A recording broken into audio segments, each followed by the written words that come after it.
Hello guys, मैं मृत्युंजय आप सभी का स्वागत करता हूं ज्ञान नीति के यूट्यूब क्लासेस में।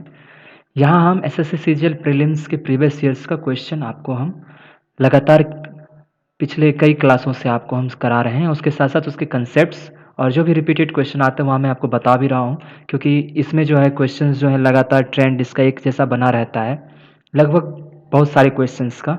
ठीक है, तो इसलिए मैंने ये सोचा है कि आपको इसी से क्वेश्चन करवाऊंगा, ताकि आपको पता भी चले कि आखिर किस तरह के क्वेश्चन एसएससीजीएल प्रीलिम्स में आते हैं। और अगर आप उसका प्रैक्टिस करते हैं तो आप इस बात का भरोसा रखिए, क्योंकि मैंने टारगेट लिया है कि मुझे 50 में से 50 मार्क्स चाहिए, मतलब कि मेरा एक भी क्वेश्चन ना छूटे। इसलिए ट्रेंड देखना बहुत ज़रूरी है, किस कंसेप्ट पे आते हैं क्वेश्चन उसको देखना ज़रूरी है। तो चलिए हम आज का क्लास स्टार्ट करते हैं। अगर आपको हमारा ये क्लास अच्छा लगता है तो आप ज़रूर इसको फॉलो किया कीजिए, और अगर कोई चैप्टर या कोई भी पोर्शन आपको पढ़ना है, कोई टॉपिक पढ़ना है, तो आप मुझे कमेंट में उसको मेंशन कर सकते हैं। और इसके साथ हम डिस्क्रिप्शन में कुछ लिंक्स आपको देंगे, जिसके थ्रू है ना आप इससे एसबीआई क्लर्क जो अभी एग्ज़ाम होने वाला है उसका हम आपको मैथ्स का सेक्शन पढ़ा रहे हैं, अर्थमेटिक सेक्शन। ओके, तो वहाँ से भी आप बहुत कुछ कवर कर सकते हैं। तो चलिए आज का क्लास स्टार्ट करते हैं। तो अब देखते हैं पहला क्वेश्चन। देखिए पहला क्वेश्चन क्या बोल रहा है, पहले क्वेश्चन समझेंगे फिर ही हम आगे बढ़ेंगे। देखिए क्या कह रहा है, आपको कह रहा है कि the radii of 3 concentric circle. पहली बात तो यह है कॉन्सेंट्रिक क्या होता है। कॉन्सेंट्रिक मतलब होता है जिसका सबका सेंटर एक जैसा हो। तो ऐसा कितना सर्किल है, ऐसा सर्किल है आपके पास 3। एक मान लीजिए ये हो गया एक, इसको हमारे सेंटर हो गया, ठीक है। इसके बाहर दूसरा, ठीक है, और एक और है बाहर तीसरा। कितने सर्किल हो गए, 3 सर्किल। तो कह रहा है आर इन द रेशियो, तो जो रेडियस है ना इन तीनों का वो सब रेशियो में है 4 5 7 के। मतलब क्या हो गया कि यहाँ से यहाँ तक अगर मैं देखूँ ये, तो सबसे छोटा वाला 4 है, हम मान लेते हैं 4 5 6 ही, 4 5 7 ही मान लेते हैं, क्योंकि रेशियोज में आप मान सकते हो। क्यों मान सकते हो वो हम आपको बता देंगे। ये आपका 5 है, ठीक है, और एक और बाकी है वो आपका दिया हुआ है 6। ओके, जो बाहर वाला है, सॉरी ये 7 दिया हुआ है, ठीक है। तो यहाँ देख लो 4 5 7 के रेशियो में इन सब का रेडियस है। What is the ratio of area. जब भी आपको एट लास्ट रेशियो पूछता है ना, तो आप क्या किया करो कि जैसा रेशियो दिया हुआ हो उसको एज इट इज आप लिख सकते हो कि हाँ 4 5 7 दिया हो तो 4 5 7 मान सकते हो, क्योंकि बाद में आपको कुल मिला के रेशियो ही पूछा है। तो कह रहा है कि what is the ratio between 2 inner circle to that between the 2 outer circle.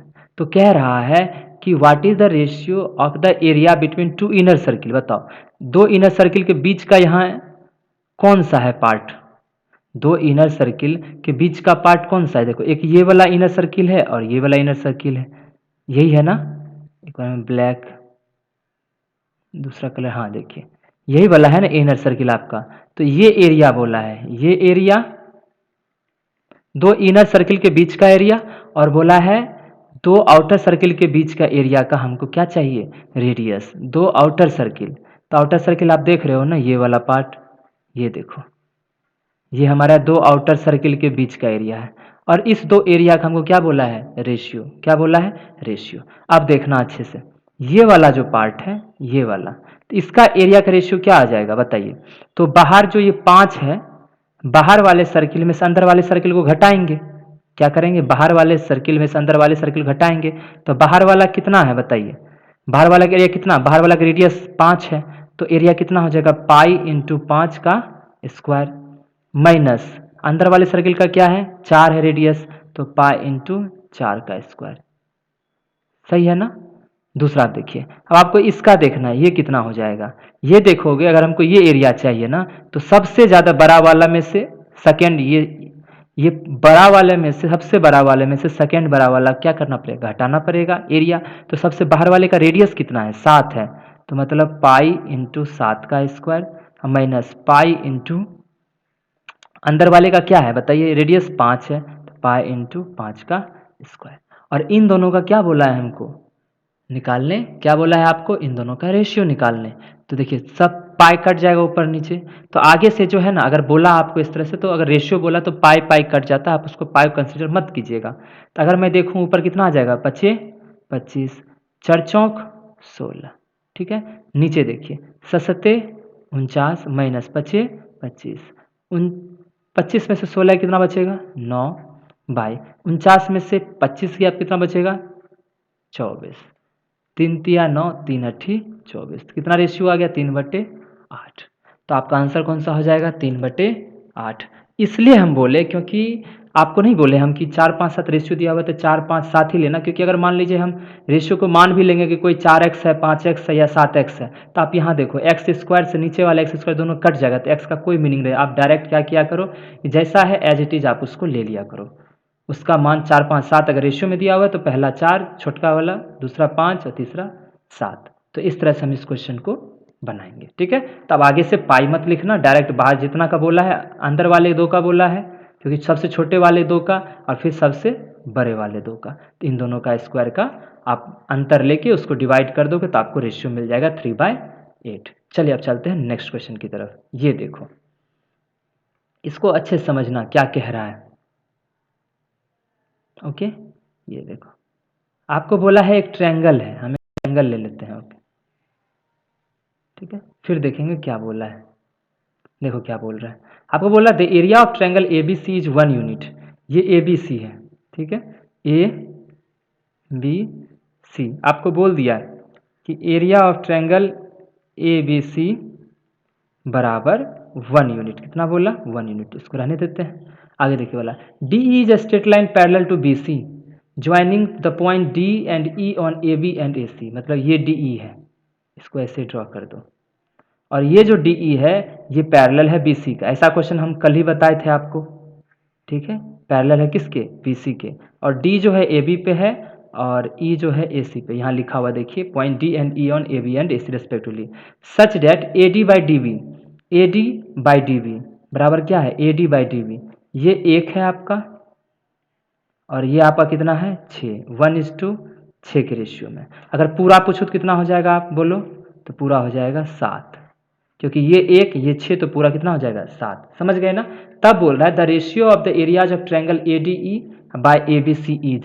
तो एरिया ऑफ किसका बोला है triangle A D E by area of triangle किसका ए बी सी। और आपको हम बताए थे कल ही, ठीक है, कि ये दोनों का जो एरिया होता है, यहाँ जैसे ही पैरेलल बोला ना तो आप ये बात समझ लो यहाँ से एक चीज़ कि ट्रायंगल ए डी ई जो है ए डी ई ये जो ट्रायंगल है वो सिमिलर हो जाता है, ठीक, किसके ट्रायंगल ए बी सी के। क्यों, किससे होता है तो double a property angle angle property से ये दोनों सिमिलर। क्योंकि देखो ये अगर पैरेलल है तो ये एंगल एंगल बराबर होगा, ये एंगल एंगल दोनों क्या होंगे बराबर होंगे, और इससे क्या हो जाता है ये दोनों सिमिलर हो जाता है। सिमिलर हो जाता है तब क्या होता है एरिया का रेशियो क्या आता है, एरिया का रेशियो आता है उनके करस्पॉन्डिंग साइड्स के रेशियो के, किसके करस्पॉन्डिंग साइड्स के स्क्वायर के बराबर होता है। तो बताइए ए डी ई का कितना है करस्पॉन्डिंग साइड, मतलब यहाँ से ए डी लेंगे, यहाँ से अगर हम ए डी लेंगे तो यहाँ से हमें क्या लेना पड़ेगा ए बी, ये हम बताए थे करस्पॉन्डिंग साइड ना, तो मतलब ए डी बटा ए बी का क्या हो जाएगा होल स्क्वायर, क्या हो जाएगा होल स्क्वायर। अब देखो ये तो रेशियो में है तो आप रेशियो को रेशियो के टर्म में ले सकते हैं। आपका देखो यहाँ पे ए डी कितना हो गया 1, तो 1 लिख दीजिए, और ए बी कितना है बताइए ए बी आपको कितना है ये 7 हो गया, इसका स्क्वायर बता दीजिए। तो 1 का स्क्वायर 1, 7 7 जा 49, तो 1/49 इसका क्या हो गया आंसर हो गया। कोई दिक्कत आपको नहीं ना। ऐसा क्वेश्चन अगर आपको देखना है तो पिछले क्लास में हम बताए हुए हैं और भी बढ़िया तरीके से, मैंने सब कुछ उसमें बता रखा है, इसलिए आज मैंने थोड़ा ब्रीफ में ही इसको रखा है। ठीक है, तो चलिए अब चलते हैं नेक्स्ट क्वेश्चन की तरफ। अच्छा ये क्वेश्चन देखिए, इस क्वेश्चन में क्या कह रहा है आपको, इस क्वेश्चन आपको कह रहा है कि इसका वैल्यू निकालने, सरलीकरण है। तो हमने क्या बोला था आपको, देखिए पहले तो इस ब्रैकेट वाला काम होना चाहिए। यहाँ से देखो ये बड़ा वाला ब्रैकेट जो यहाँ से लेके यहाँ तक है, पहले इसको काम कीजिए फिर इसको कीजिए तब जाके। अब देखो यहाँ पे कैसे काम, इसमें भी करेंगे तो पहले ये 3 3 क्या हो जाएगा, रुक जाइए, 3 3 क्या हो जाएगा 6। देखो हाँ देखो यहाँ पे 3 3 कितना हो जाएगा 6, और 3/6, 3/6 कितना हो जाएगा 3/6 कितना होता है 1/2, 4 से तो 2 दूनी 4, तो ये पूरा मिलके 2 हो गया। अब क्या बच गया देखिए 3/4 ऑफ 2, यही ना बच गया, तो 3/4, 3/8 हो जाए, पहले पे ऑफ का काम कीजिएगा, तो 3 बट्टे कितना बच गया 8। तो ये मिलके ये पूरा मिलके आपको 3/8 हो गया। इसी तरह से देखिए डिवाइड, अब आपको इतना को काम करना है, ठीक है। तो इसमें पहले काम किसका होगा, ऑफ का होगा। तो 2 डिवाइडेड 8 चौक 32, तो 2/32 हो जाएगा। 2/32 मतलब क्या हो जाएगा 1/16। पहला चीज़ तो ये आ गया। अब देखिए यहाँ भी तो सॉल्व करना पड़ेगा इसको। तो देखिए इसमें भी पहले किसका काम होगा बताओ, पहले ऑफ का काम होगा। 4 चौक 16, 16 भागा 16 1, तो 1 गुने समथिंग कोई फर्क नहीं पड़ता है। अब ये आपका बच गया, तो 3/8 इंटू 16 हो जाएगा। तो 8 दूनी 16, 3 दूनी 6, आंसर क्या हो जाएगा 6। ठीक है, समझ में आया होगा आपको अच्छे से। एक बार मैं फिर से बता दूं, ऐसे आपको तो आता ही होगा। जिनको अभी मैंने जो किया अगर वो समझ नहीं आया तो उसको मैं बता देता हूँ। पहले मैंने इसका काम किया 3 3 6, फिर मैंने देखा कि 3 भागा 6, क्योंकि गुना और भागा दोनों है, तो 3 भागा 6 कितना हो जाएगा 1/2, और 1/2 को 4 से मल्टीप्लाई करेंगे तो 2 बचेगा। 2 यहाँ हुआ तो अब बच गया 3/4 ऑफ 2, तो 4 दूना 3/8 हो गया, ये हो गया आपका। ठीक है, उसके बाद यहाँ पे पहले किसका काम होगा, ऑफ का 4 चौक 16, 16 भागा 16 1 आ गया। ठीक है, अब देखो यहाँ पे भागा था, अब इसको पहले सॉल्व करते। तो देखिए 8 चौक 32, 2 भागे 32 तो 1/16, तो 3/8 इंटू 16, तो 8 दूनी 16, 3 दूनी 6, आंसर क्या हो जाएगा 6। अब चलो अब नेक्स्ट क्वेश्चन की तरफ। ठीक है, ये देखिए अब इसमें क्या बोला है, पहले हम क्या करते हैं एक ट्रायंगल ले लेते हैं ताकि समझाने में सही रहे। देखिए आपको क्या क्या बोला है, देखते हैं। हाँ, आपको बोला कि ट्रायंगल ए बी सी है, तो ए बी सी ड्रॉ कर लेते हैं, ए बी और ये सी। तो कह रहा है D is a point on A C, यहाँ पे कहीं मान लो ये डी है, D is a point on A C such that, इसको मिला दीजिए, सच डेट ए बी बराबर बी डी, ए बी बराबर बी डी, ये ए बी है, ये साइड और ये साइड आपस में क्या है बराबर है। फिर बोला बी डी बराबर डी सी, अब देखो ये बी डी और डी सी सब क्या है बराबर है, ये वाला भी तो बराबर है, तो इसको भी बराबर कर दो, तो ये तीनों साइड आपस में क्या है बराबर है। तब बोला आपको कि एंगल बी ए डी बराबर, बी ए डी बराबर, अगर ये 70 डिग्री, कितना है ये कितना है 70 डिग्री, तो आपको बोला then the measure of angle B, तो आपको क्या बोला है ये पूरा एंगल बताने, ये पूरा एंगल कितना होगा, ये समझ गए, ये पूरा बताना है आपको। अब देखना ध्यान से, अब इसमें क्या चीज़ यूज़ करने वाले हैं, हमको बस ये ध्यान रखना, अगर दोनों दो साइड बराबर होते हैं तो अगर ये थीटा होगा तो ये भी थीटा होगा, अगर दो साइड बराबर हो तो उसके आमने सामने वाला कौन भी क्या होता है बराबर होता है। अब बताइए ट्रायंगल देखिए आप, ट्रायंगल ए बी डी में, किसमें देखिए ए बी डी में देखते हैं, ए बी डी में बताइए ये साइड और ये साइड बराबर है, तो इसके आमने सामने ये कौन बराबर होगा। तो अब बताओ ये अगर 70 है तो ये अगर 70 है तो ये भी कितना हो जाएगा 70, कोई दिक्कत नहीं ना। अब बताइए एक ट्रायंगल में पूरा कितना होता है 180, तो ये दोनों मिलके कितना 140, तो बचा हुआ 40 कहाँ हो जाएगा यहाँ हो जाएगा, ये आपका हो गया 40 डिग्री, कोई प्रॉब्लम नहीं। अब एक चीज़ बताओ एक लाइन पे कितना होता है एंगल 180 डिग्री, तो ये भी एक लाइन है, यहाँ देखिए ये भी एक क्या है लाइन है, तो अगर ये 70 है तो कितना हो जाएगा 110 डिग्री। दूसरा चीज अब एक फिर से देखना, अब मैं क्या कहने वाला हूं, अब मेरा सॉरी, अब देखो यहाँ पे ये साइड और ये साइड बराबर है, तो 110 अगर ये है तो बचा हुआ कौन कितना बच गया, क्योंकि एक ट्रायंगल में 180 होता है तो बचा हुआ कौन 70, और ये एंगल बराबर होगा क्योंकि इसके सामने वाला साइड दोनों क्या है बराबर है, मतलब बी डी बराबर क्या है डी सी, बी डी बराबर क्या है डी सी है। तो अब ये 70 जो बराबर बढ़ जाएगा तो ये आपका 35 हो जाएगा और ये भी आपका क्या हो जाएगा 35। ठीक है, अब आपको पूछा कौन है एंगल बी, तो एंगल बी आप देख रहे हो कितना डिग्री है 40 डिग्री प्लस 35 डिग्री, कितना हो जाएगा 75 डिग्री। तो यहाँ से आपको पता चल गया कि एंगल बी बराबर कितना हो जाएगा 75 डिग्री। तो इसमें बस एक चीज़ ध्यान रखना था कि किसी भी ट्रायंगल में जब दो साइड बराबर होते हैं तो उसके सामने वाले कोण भी आपस में क्या होते हैं बराबर होते हैं। तो अब चले अब तीसरे क्वेश्चन की तरफ, ये हमारा आज का लास्ट क्वेश्चन है, इसको पहले देखते हैं कैसे बनाएंगे। अब इसको अच्छे से फोकस करके पढ़ना, ठीक है। देखिए अ ट्रेन ट्रेवलिंग एट इतना kilometre per hour crosses a man walking with a speed of इतना इन द सेम डायरेक्शन। मतलब एक ट्रेन, ये मान लीजिए ट्रेन है, ठीक है, और एक मैन है, दोनों सेम डायरेक्शन में चल रहे हैं। तब बताइए कि स्पीड कितना होता है, रिस्पेक्टिव स्पीड या नेट स्पीड पूछ रहे हैं। नेट स्पीड क्या हो जाएगा बताइए। नेट स्पीड जब दोनों सेम डायरेक्शन में बढ़ते हैं तो v of T, velocity of T में से वेलोसिटी ऑफ मैन क्या करना पड़ेगा, घटाना पड़ेगा। समझ गए। जब डायरेक्शन सेम होता है तो नेट स्पीड क्या हो जाता है, घट जाता है। दूसरा चीज, अगर डायरेक्शन डिफरेंट हो, ट्रेन इधर जा रही है और मैन इधर जा रहा है, अगर दोनों अपोजिट डायरेक्शन में जाते हैं, सॉरी एक मिनट, सॉरी,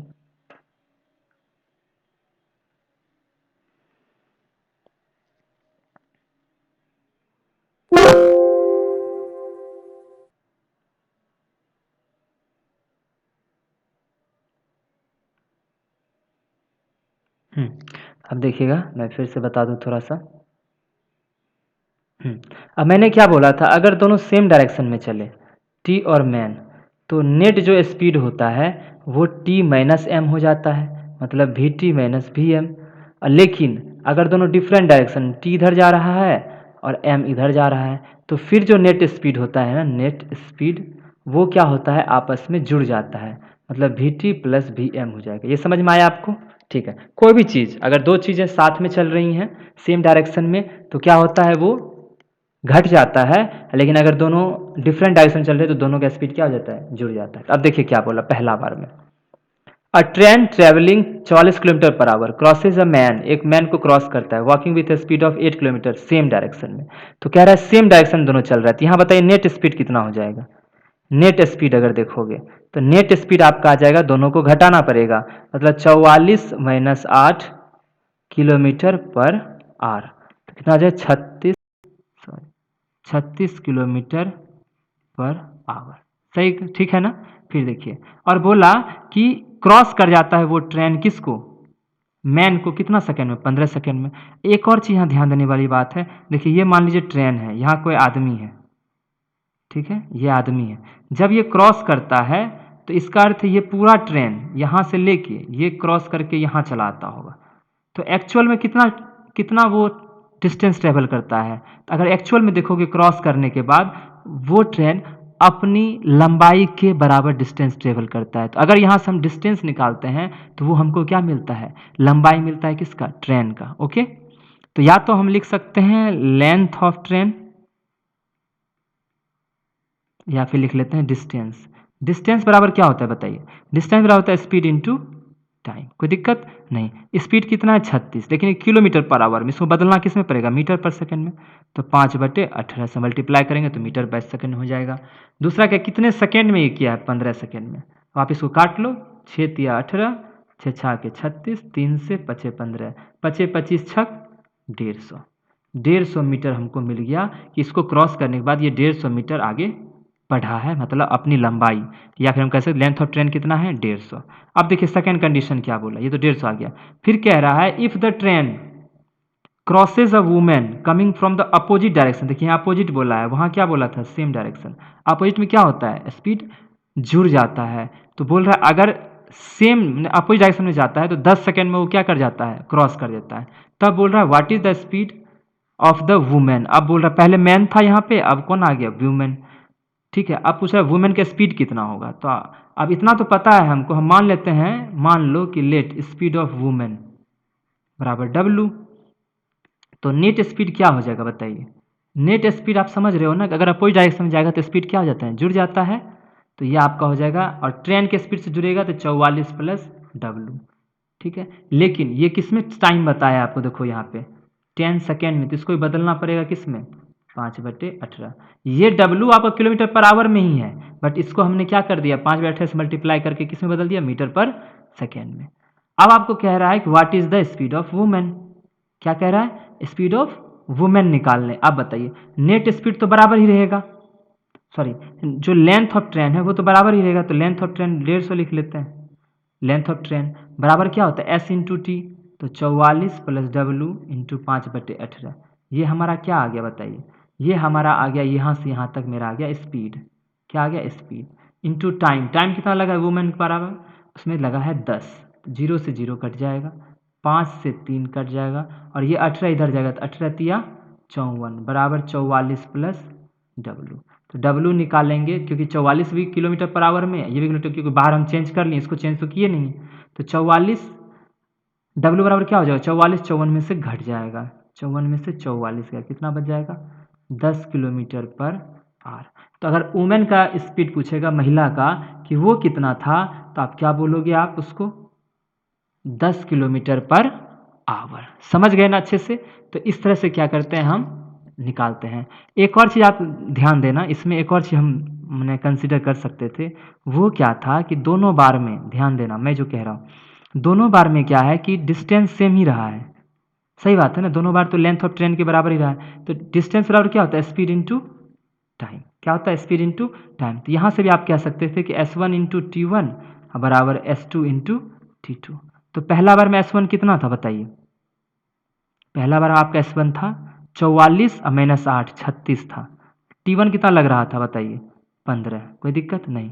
दूसरा बार में कितना था S2, तो 44 प्लस डब्लू इंटू T2 कितना था 10, देखो कैसे बनेगा, 5 तिया 15, क्योंकि डिस्टेंस क्या था, कांस्टेंट था, तो ये भी कांस्टेंट हो जाएगा, इसलिए मैंने ऐसा लिखा S1 T1, ठीक है।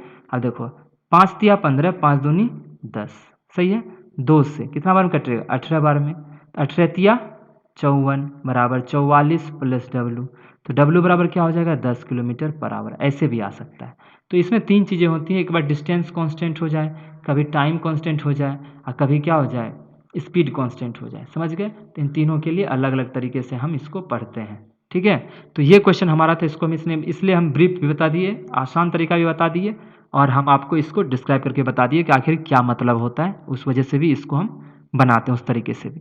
तो ठीक है, तो हम मिलते हैं आपसे अब अगले नेक्स्ट क्लास में।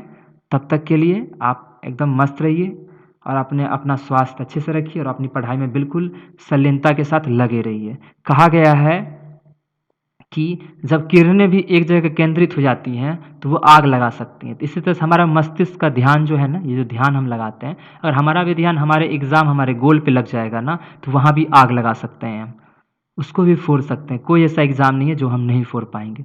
इसलिए इस बात को हमेशा ध्यान रखें कि हमारा जो ध्यान है वो बिल्कुल कंसंट्रेट रहे, और इस तरह से हम अपनी मंजिल पा सकते हैं। अगर आपको हमारा वीडियो अच्छा लगा, आप ज़रूर इसको लाइक कीजिए, शेयर कीजिए, और हमारे चैनल को सब्सक्राइब कीजिए, ताकि आपको आगे का लेटेस्ट अपडेट सारा मिलता रहे। तब तक के लिए धन्यवाद, बाय।